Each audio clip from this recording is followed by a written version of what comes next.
HSwMS Najaden 1897.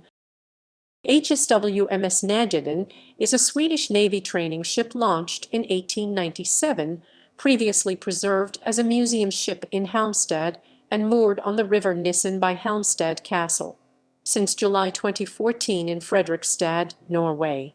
The three-masted, wooden-hulled sailing ship was constructed at the Royal Naval Shipyard in Karlskrona in 1897 and served in the Swedish Navy as a sail training ship until 1938.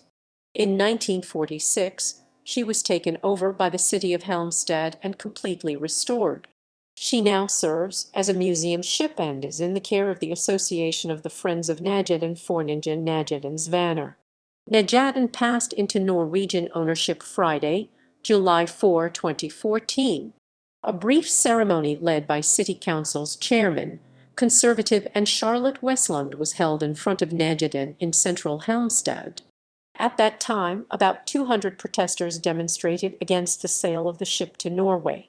On Saturday, July 5, 2014, Najaden was towed from Halmstad to its new home port in Fredrikstad, Norway.